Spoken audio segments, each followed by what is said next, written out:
আসসালামু আলাইকুম। আরব ইতিহাসে আপনাদের সবাইকে স্বাগতম জানাচ্ছি। কেয়ামতের আলামত সিরিজের তৃতীয় পর্বে আমরা বলেছিলাম সূরা বনী ইসরায়েলের ৫ নম্বর আয়াতের আমরা আলাদা ভিডিওতে বিবরণ দিব। আজকের এই ভিডিওতে আমরা সূরা বনী ইসরায়েলের ৫ নম্বর আয়াত নিয়ে আলোচনা করব। এই আয়াতে আল্লাহ সুবহানাহু তাআলা বলেছেন, সুতরাং যখন সেই ঘটনা দুইটির প্রথমটি সম উপস্থিত হলো, তখন আমি তোমাদের আমার উপর এমন বান্দাদেরকে আধিপত্য দান করলাম যারা ছিল প্রচণ্ড লড়াকু। তারা তোমাদের নগরে প্রবেশ করে ছড়িয়ে পড়ল। এটা ছিল এমন এক প্রতিশ্রুতি যা কার্যকর হওয়ারই কথা ছিল। এই আয়াতে সেই লাঞ্ছনা এবং ধ্বংসের প্রতি ইঙ্গিত করা হয়েছে যা ব্যাবিলনের অগ্নিপূজক শাসক বুখতে নাসেরের হাতে খ্রিস্টপূর্ব প্রায় ৬০০ সালে জেরুজালেমে ইহুদিদের উপরে আপতিত হয়েছিল। সে নির্বিচারে ব্যাপকভাবে ইহুদিদেরকে হত্যা করেছিল এবং বহু সংখ্যক ইহুদিকে দাস বানিয়েছিল। আর এটা যখন হয়েছিল তখন তারা আল্লাহর একজন নবী শায়া আলাইহি ওয়াসাল্লামকে হত্যা অথবা আরমিয়া আলাইহি ওয়াসাল্লামকে বন্দি করেছিল এবং তাওরাতের বিধিবিধানকে অমান্য করে অবাধ্যতায় লিপ্ত হয়ে জমিনে ফাসাদ সৃষ্টি করার অপরাধ করেছিল। কেউ বলে থাকেন বুখতে নাসরের পরিবর্তে মহান আল্লাহ জালুদকে শাস্তিস্বরূপ তাদের উপর আধিপত্য দান করেছিলেন। সে তাদের উপর সীমাহীন জুলুম ও অত্যাচার চালিয়েছিল। আর পরবর্তীতে তালুতের নেতৃত্বে দাউদ আলাইহি ওয়াসাল্লাম তাকে হত্যা করেছিলেন। এই আয়াতের দীর্ঘ ব্যাখ্যা রয়েছে। আমরা আজকের এই ভিডিওতে তাফসিরে মারিফুল কুরআন থেকে ব্যাখ্যা করব। আল্লাহ তাআলা বলেছেন, আমি বনী ইসরায়েলকে তাওরাত অথবা ইসরায়েল বংশীয় অন্যান্য পয়গম্বরের যে সহিফা রয়েছে সেই গ্রন্থ থেকে ভবিষ্যৎবাণী দিয়েছিলাম যে তোমরা শাম দেশে 2 বার প্রচুর গুনাহ করে অনর্থ সৃষ্টি করবে। একবার মুসা আলাইহি ওয়াসাল্লামের শরীয়তের বিরোধিতা করে এবং অন্যদের উপর খুব বল প্রয়োগও করতে থাকবে। আর উভয়বারই তোমরা ভীষণ আযাবে পতিত হবে। অতঃপর যখন প্রথমবারের ওয়াদা আসবে তখন আমি তোমাদের উপর এমন বান্দাদের চাপিয়ে দেব যারা অত্যন্ত যুদ্ধপ্রিয় হবে। অতঃপর তারা তোমাদের গৃহসমূহে প্রবেশ করবে এবং তোমাদেরকে হত্যা, বন্দী ও লুটতরাজ করবে। আর এটা শান্তির এমন এক ওয়াদা যা অবশ্যই পূর্ণ হবে। অতঃপর তোমরা স্বীয় কৃতকর্মের জন্য অনুতপ্ত হবে এবং তওবা করবে। তখন আমি পুনরায় ওদের উপর তোমাদেরকে প্রাধান্য দান করব, যদিও বা তা হবে পরোক্ষভাবে। অর্থাৎ যে জাতি তাদের বিরুদ্ধে প্রাধান্য লাভ করবে তারা তোমাদের মিত্র হয়ে যাবে। এভাবে তোমাদের শত্রু সে জাতির কাছে এবং তোমাদের কাছে পরাভূত হয়ে যাবে এবং অর্থ সম্পদ ও পুত্র সন্তান দ্বারা যেগুলো লুট বা বন্দি করা হয়েছিল আমি তোমাদেরকে সাহায্য করব। অর্থাৎ এইসব বস্তু সামগ্রী তোমরা ফেরত পেয়ে যাবে। ফলে তোমরা শক্তিশালী হবে এবং আমি তোমাদের দল অর্থাৎ অনুসারীদের বৃদ্ধি করব। অর্থাৎ জাঁকজমক, সম্পদ, সন্তান সন্ততি ও অনুসারী সব কিছুতেই উন্নতি হবে। আর সে গ্রন্থে এই উপদেশও লিখেছিলাম যে ভবিষ্যতে যে ভালো কাজ করবে তারা নিজেদের উপকারের জন্যই তা করবে। অর্থাৎ ইহকাল এবং পরকালেই এর উপকার পাবে। আর যদি পুনরায় তোমরা মন্দ কাজ করো তবে তাও সেটা তোমাদের নিজেদের জন্যই করবে। অর্থাৎ সেই শাস্তি তোমাদেরকেই ভোগ করতে হবে। অতঃপর যখন এই 2 বার অনর্থ সৃষ্টির মধ্যে থেকে শেষবারের সময় আসবে তখন তোমরা ঈসা আলাইহি ওয়াসাল্লামের শরীয়তের বিরোধিতা করবে। তখন আমি পুনরায় তোমাদের একে অপরকে জয়ী করে দেব, যাতে তোমাদের মুখমণ্ডল তারা বিকৃত করে দেয়। যেভাবে তোমাদের পূর্ববর্তী লোকেরা বায়তুল মুকাদ্দাসে ঢুকে পড়েছিল এবং লুটতরাজ করেছিল, পরবর্তী অনুসারীরাও একইভাবে বায়তুল মুকাদ্দাসে ঢুকবে এবং সেখানকার বস্তু তাদের হস্তগত করবে এবং ধ্বংস করে ফেলবে। আমি এই কথাও ওই গ্রন্থে লিখেছিলাম যে এই দ্বিতীয়বারের পর যখন মুহাম্মদ সাল্লাল্লাহু আলাইহি ওয়াসাল্লামের আমল আসবে তখন তোমরা বিরোধিতা বা অবাধ্যতা না করে তার শরীয়তের অনুসরণ করো। অর্থাৎ সেই ওয়াদার অর্থে আশার ছিল যে তোমাদের পালনকর্তা তোমাদের প্রতি রহমত করবেন এবং তোমাদেরকে পুনরায় অপমানের হাত থেকে মুক্তি দেবেন। যদি তোমরা পুনরায় সে অপকর্ম করো তবে আমিও পুনরায় সেই শাস্তি দেব। সুতরাং রাসূল সাল্লাল্লাহু আলাইহি ওয়াসাল্লামের আমলে তারা যার বিরোধিতা করবে পুনরায় নিহত, বন্দী ও লাঞ্ছিত করা হবে। এটা হলো ইহকালের শাস্তি, এবং পরকালে আমি জাহান্নামকে এমন কাফিরদের জন্য জেলখানা করে রেখেছি। সূরা বনী ইসরাইলের প্রথমের আয়াতে শরীয়তের বিধিবিধান এবং আল্লাহ তাআলার নির্দেশাবলী অনুসরণের প্রতি উৎসাহিত করা হয়েছিল। আলোচ্য আয়াতসমূহে এগুলোর বিরুদ্ধাচরণের অশুভ পরিণতি সম্পর্কে ভীতি প্রদর্শন এবং সাবধানবাণী উচ্চারণের বিষয় বর্ণিত হয়েছে। আয়াতগুলোতে শিক্ষা ও উপদেশের জন্য বনী ইসরাইলের দুইটি ঘটনার উল্লেখ করা হয়েছে। প্রথমবার আল্লাহ তাআলার নির্দেশের বিরুদ্ধাচরণ করলে আল্লাহ তাআলা শত্রুদেরকে তাদের উপর চাপিয়ে দেন। তারা তাদেরকে চরম বিপর্যয়ের মুখে ঠেলে দেয়। এরপর তারা কিছুটা হুঁশিয়ার হলে এবং অনাচারের অভ্যাস কিছুটা কমে আসলে তাদের অবস্থার উন্নতি হয়, কিন্তু কিছুদিন পর আবারও তাদের মধ্যে অনাচার ও কুকর্ম মাথাচাড়া দিয়ে ওঠে। ফলে আল্লাহ তাআলা পুনরায় শত্রুদের হাতে তাদের লাঞ্ছিত করেন। পবিত্র কোরআন পাকে এই দুইটি ঘটনার উল্লেখ করা হয়েছে, কিন্তু ইসলামের ইতিহাস পর্যালোচনা করে এই ধরনের 6টি ঘটনা পাওয়া যায়। এর মধ্যে প্রথম ঘটনাটি হল বর্তমান মসজিদে আকসার প্রতিষ্ঠাতা হজরত সুলাইমান আলাইহি ওয়াসাল্লামের ওফাতের কিছুদিন পর সংশ্লিষ্ট প্রথম ঘটনাটি সংগঠিত হয়েছিল। বাইতুল মুকাদ্দাসের শাসনকর্তা ধর্মদ্রোহিতা এবং কুকর্মের পথ অবলম্বন করলে মিশরের জনৈক সম্রাট তার উপর চড়াও হন এবং বাইতুল মুকাদ্দাসের স্বর্ণ ও রৌপ্যের আসবাবপত্র লুট করে নিয়ে যান, কিন্তু মসজিদ বা ওই নগরীকে বিধ্বস্ত করেননি।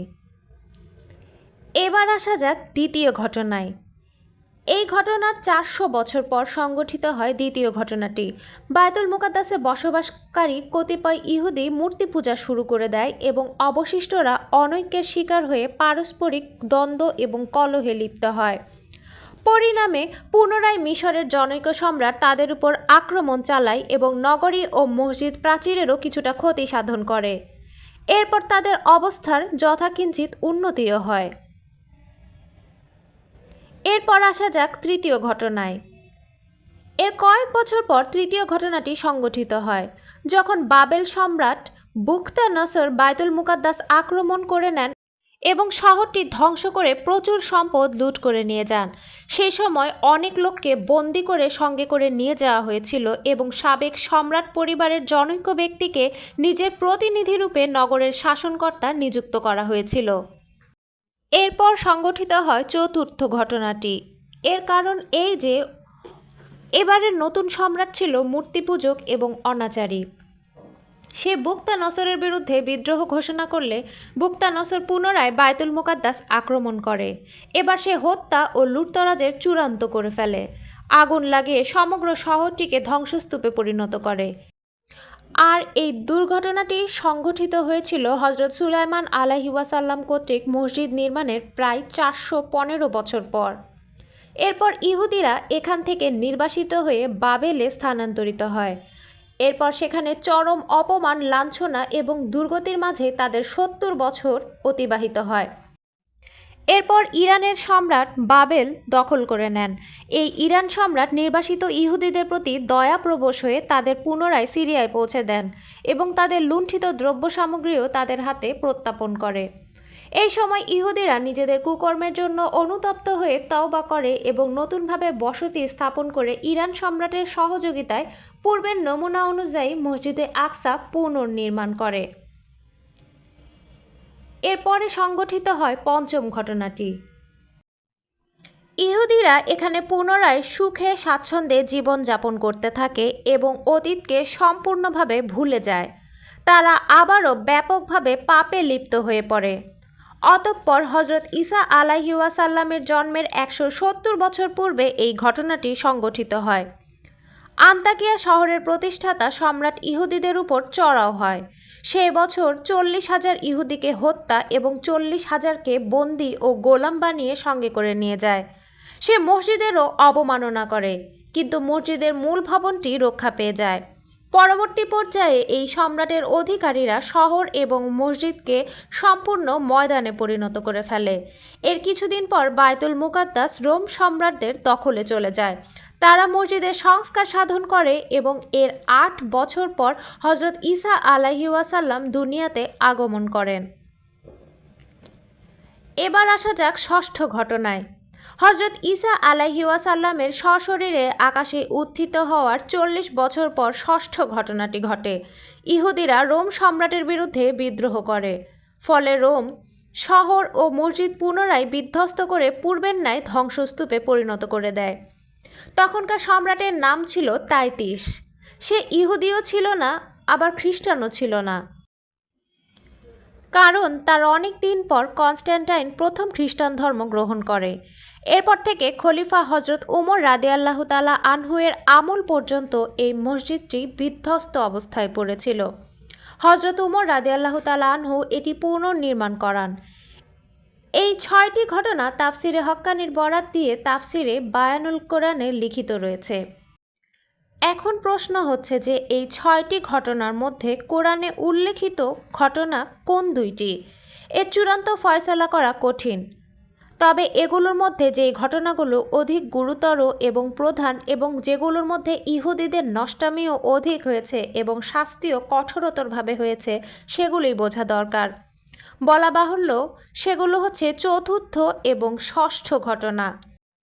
হজরত হুজাইফা কর্তৃক একটি দীর্ঘ হাদিস বর্ণিত হয়েছে, আর তার মুখনিসৃত হাদিস থেকে বোঝা যায় এখানে চতুর্থ এবং ষষ্ঠ ঘটনাকেই উল্লেখ করা হয়েছে।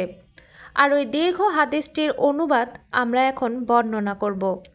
হজরত হুজাইফা রাদিয়াল্লাহু তাআলা আনহু বলেন, আমি রাসূল সাল্লাল্লাহু আলাইহি ওয়াসাল্লামের খিদমতে আরজ করলাম। বাইতুল মুকাদ্দাস আল্লাহ তাআলার কাছে একটি বিরাট মর্যাদা সম্পন্ন মসজিদ। তিনি বলেন, দুনিয়ার সব গৃহের মধ্যে এটি একটি বৈশিষ্ট্যপূর্ণ মহান গৃহ।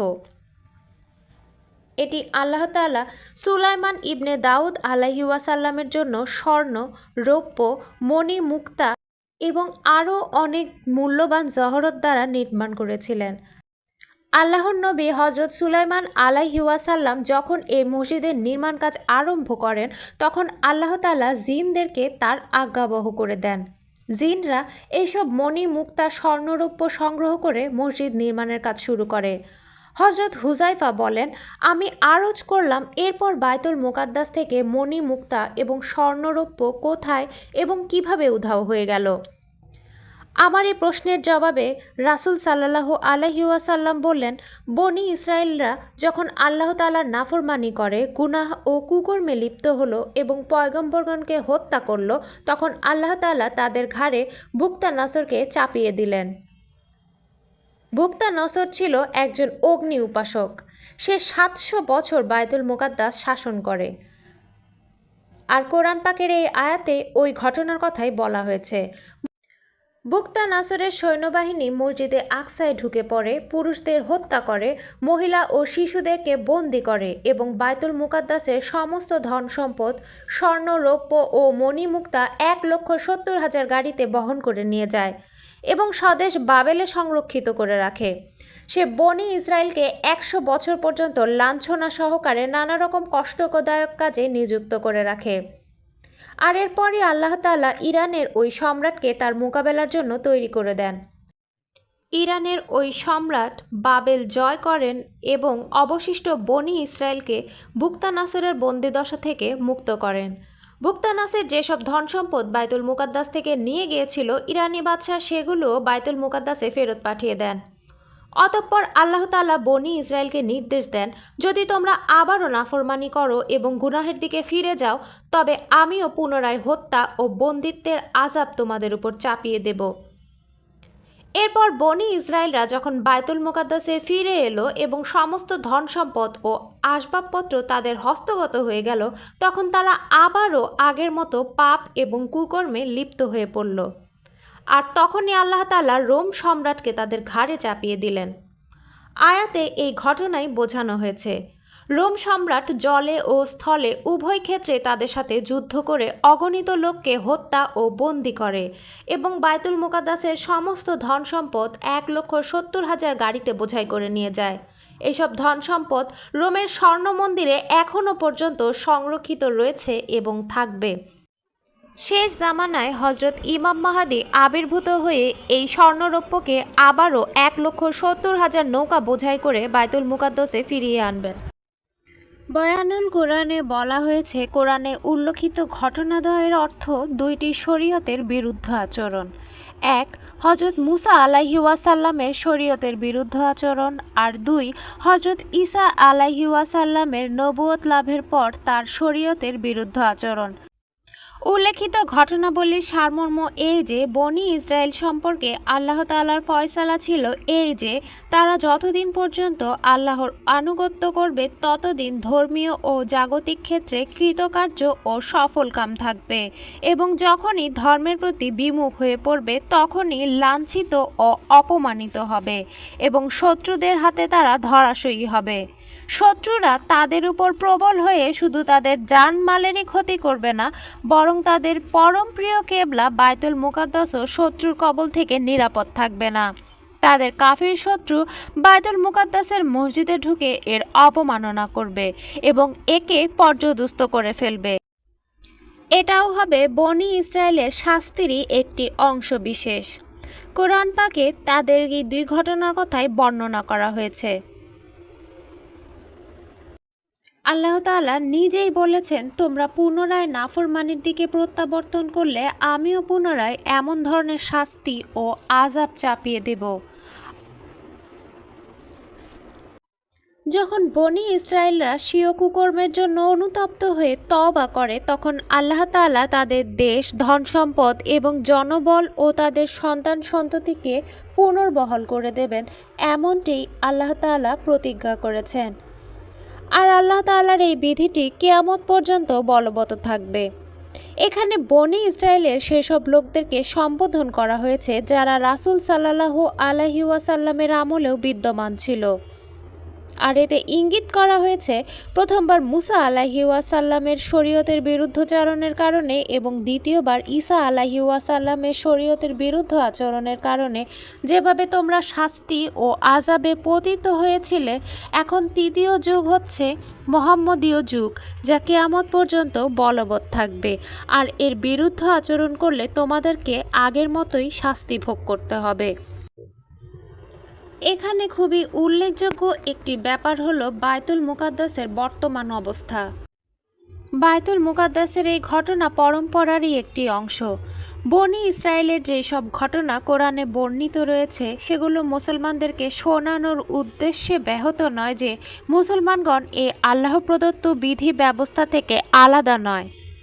তাদের ধর্মীয় ও পার্থিব সম্মান, শান শওকত, অর্থ সম্পদ ও আল্লাহের আনুগত্যের সাথে ওতপ্রোতভাবে জড়িত। যখন তারা আল্লাহ ও রাসূলের আনুগত্য থেকে বিমুখ হয়ে যাবে, তখন তাদের শত্রু ও কাফিরদেরকে তাদের উপরই চাপিয়ে দেওয়া হবে, আর ওই শত্রুদের হাতেই উপাসনালয় ও মসজিদসমূহের অবমাননা করা হবে।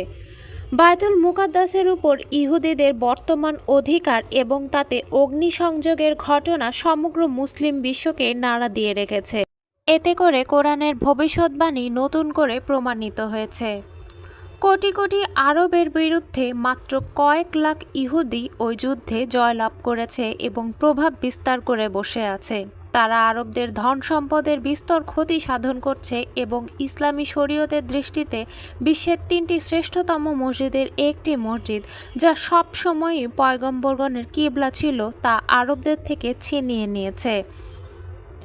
যে জাতি বিশ্বের সর্বাধিক ঘৃণিত ও লাঞ্ছিত বলে গণ্য হতো, আজ সে ইহুদি জাতি আরবদের উপরে প্রভাব বিস্তার করে বসে আছে। অথচ এই জাতি মুসলমানদের চাইতে সংখ্যায় কতই না কম। সমগ্র মুসলিম জাতি যদি এই সংখ্যালঘুষ্ঠ ইহুদিদের বিরুদ্ধে রুখে দাঁড়াতে পারত, জিহাদ ঘোষণা করতে পারত, তাহলে আজ পরিস্থিতি অন্য রকম হতো। আর এটা এখনকার মুসলিম সমাজের ব্যর্থতা ছাড়া কিছুই না। পরিতাপের বিষয়, আরব শাসকবর্গ এবং সেখানকার মুসলিম জনগণও এখনও পর্যন্ত এই সত্য অনুধাবন করতে সক্ষম হয়নি। আর এই ঘটনায় প্রমাণ করে দিয়েছে যে মুসলিমদের মধ্যে জিহাদ করবার মতো সাহসের অভাব রয়েছে। মুসলিমদের মধ্যে এখনও ন্যায়পরায়ণতার অভাব রয়েছে। সমগ্র মুসলিম জাতির মধ্যে এখনও ঐক্য এবং সমতার অভাব রয়েছে। একটি আশ্চর্যজনক ব্যাপার হলো আল্লাহ তাআলা ভূপৃষ্ঠে ইবাদতের জন্য দুইটি স্থানকে ইবাদতকারীদের কেবলা করেছেন, একটি বায়তুল মুকাদ্দাস আর অপরটি বাইতুল্লাহ। কিন্তু আল্লাহ তাআলার আইন উভয় ক্ষেত্রেই ভিন্ন ভিন্ন। বাইতুল্লাহ রক্ষণাবেক্ষণ এবং কাফিরদের হাত থেকে একে বাঁচিয়ে রাখার দায়িত্ব আল্লাহ তাআলা স্বয়ং গ্রহণ করেছেন। এরই পরিণতি হস্তি বাহিনীর সেই ঘটনা যা কুরআন পাকের সূরা ফিলে উল্লেখ করা হয়েছে। ইয়েমেনের খ্রিস্টান বাদশা বায়তুল্লাহ ধ্বংস করার উদ্দেশ্যে অভিযান করলে আল্লাহ তাআলা বিরাট হস্তি বাহিনী সহ তাকে বায়তুল্লাহর নিকটবর্তী হওয়ার পূর্বেই পাখিদের মাধ্যমে বিধ্বস্ত ও বরবাদ করে দেন। কিন্তু বায়তুল মুকাদ্দাসের ক্ষেত্রে এ আইন নেই। বরং এই আয়াতগুলো থেকে যা জানা যায় তা হলো মুসলমানরা যখন পথভ্রষ্টতা এবং গুনাহের কাজে লিপ্ত হবে তখন শাস্তি হিসাবে তাদের থেকে এই কিবলা অর্থাৎ বায়তুল মুকাদ্দাস ছিনিয়ে নেওয়া হবে এবং কাফিররা এর উপর প্রাধান্য বিস্তার করবে। আর ফলশ্রুতিতে এখন তাই হয়েছে, ইহুদিরা বায়তুল মুকাদ্দাসের উপরে প্রাধান্য বিস্তার করছে। সবশেষে একটি কথা উল্লেখ না করলেই নয়, আর তা হলো এই সূরায় আল্লাহ তাআলা কাফিরদেরকেও বান্দা হিসেবেই সম্বোধন করেছেন, কারণ কাফিররাও তো আল্লাহরই সৃষ্টি, কাফিররাও তো আল্লাহরই বান্দা, কিন্তু প্রিয় বান্দা নয়। বনি ইসরায়েলকে শাস্তি দেওয়ার জন্য যেসব লোককে ব্যবহার করা হয়েছিল তারা সবাই ছিল কাফির। তারপরেও আলোচ্য আয়াতে আল্লাহ তাআলা তাদেরকে বান্দাই বলেছেন। আর এতে ইঙ্গিত রয়েছে যে সৃষ্টিগতভাবে সমগ্র মানবমণ্ডলী আল্লাহ তাআলার বান্দা, কিন্তু ঈমান ব্যতীত কেউই আল্লাহ তাআলার প্রিয় বান্দা হতে পারে না। আমাদের ভিডিওটি ভালো লাগলে অবশ্যই লাইক, শেয়ার এবং সাবস্ক্রাইব করবেন। আল্লাহ তাআলা আমাদের সবাইকে তার প্রিয় বান্দা হওয়ার তৌফিক দান করুন। আল্লাহ হাফেজ।